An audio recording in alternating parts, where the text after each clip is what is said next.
नमस्कार भक्तों, आज हम सुनने जा रहे हैं माँ का पावन मंत्र या देवी सर्वभूतेषु।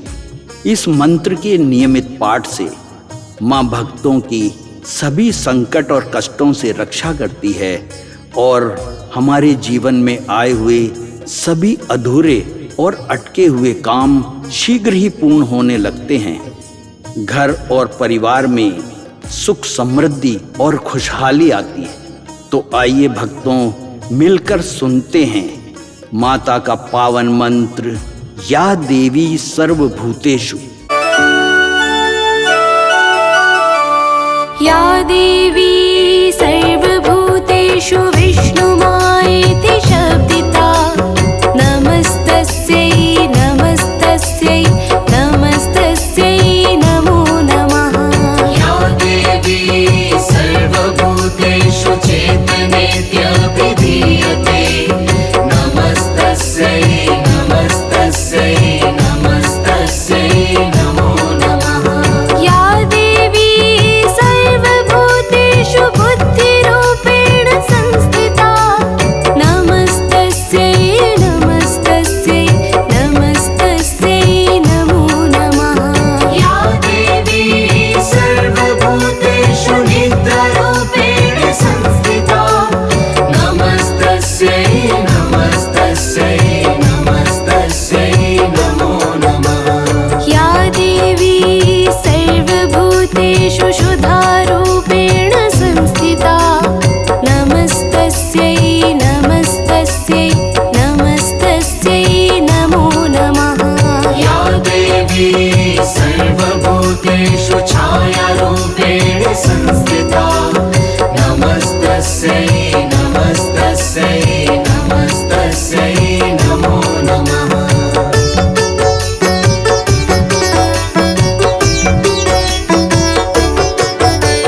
या देवी सर्वभूतेषु शक्तिरूपेण संस्थिता। नमस्तस्यै नमस्तस्यै नमस्तस्यै नमो नमः।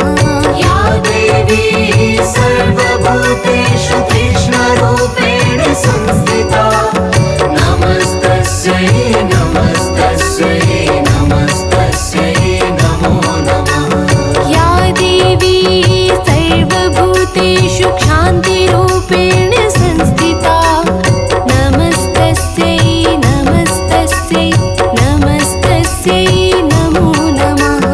या देवी सर्वभूतेषु जातिरूपेण संस्थिता। नमस्तस्यै नमस्तस्यै नमस्तस्यै नमो नमः।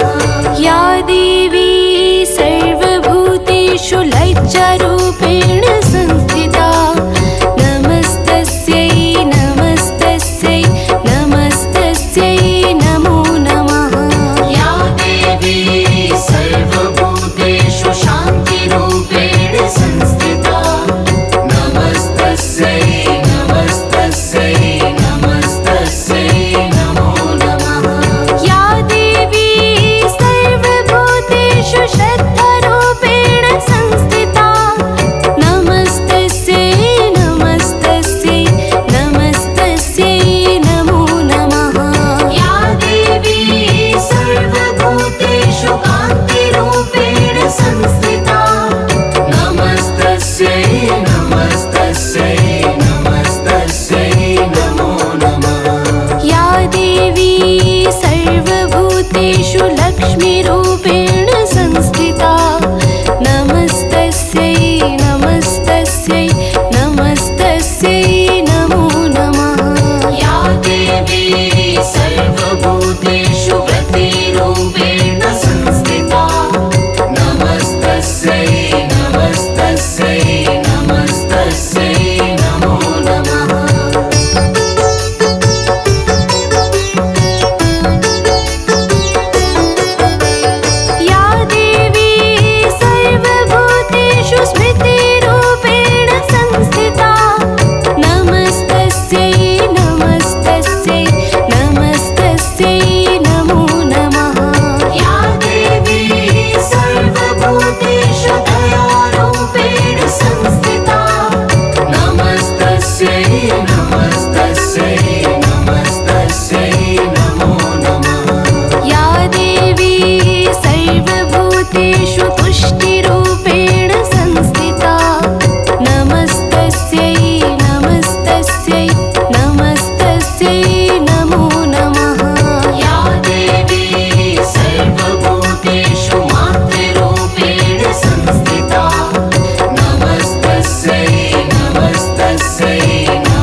मायारूपेण संस्थिता नमस्तस्यै नमस्तस्यै नमस्तस्यै नमो नमः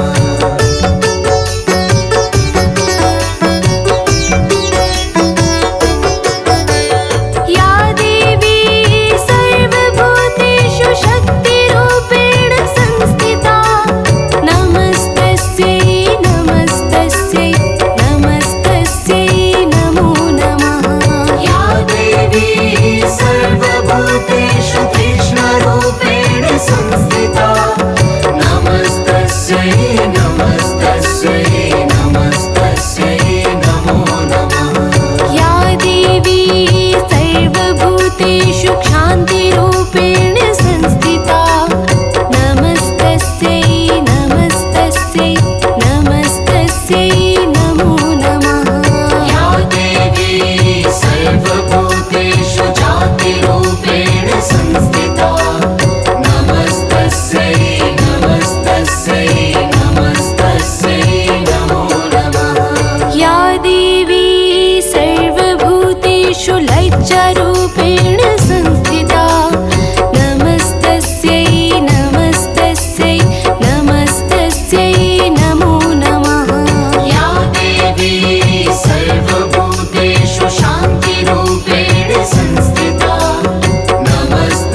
देवी सर्वभूतेषु छायारूपेण संस्थिता नमस्तस्यै नमस्तस्यै नमस्तस्यै नमो नमः।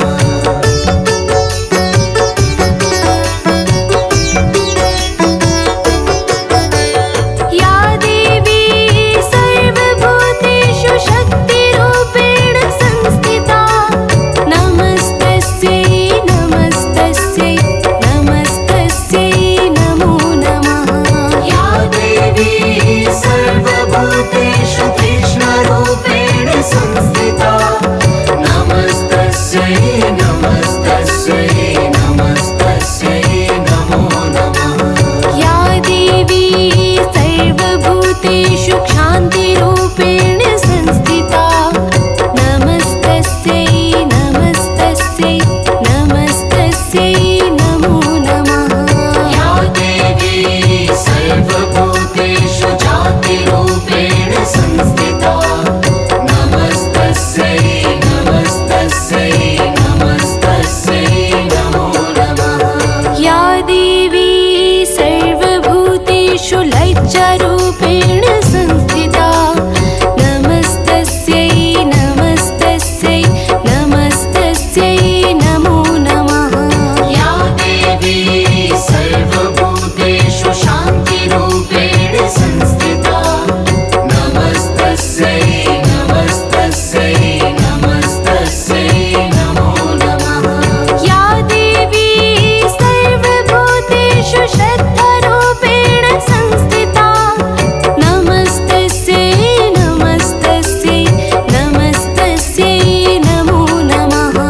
या देवी सर्वभूतेषु कान्तिरूपेण संस्थिता नमस्तस्यै नमस्तस्यै नमस्तस्यै नमो नमः। या देवी सर्वभूतेषु लक्ष्मीरूपेण संस्थिता नमस्तस्यै नमस्तस्यै नमस्तस्यै नमो नमः। या देवी सर्वभूतेषु व्रतिरूपेण संस्थिता नमस्तस्यै नमस्तस्यै नमस्तस्यै नमो नमः।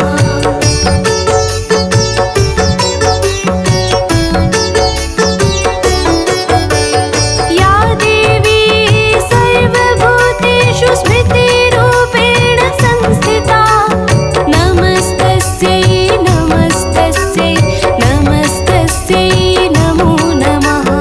या देवी सर्वभूतेषु दयारूपेण संस्थिता नमस्तस्यै नमस्तस्यै नमस्तस्यै नमो नमः। या देवी सर्वभूतेषु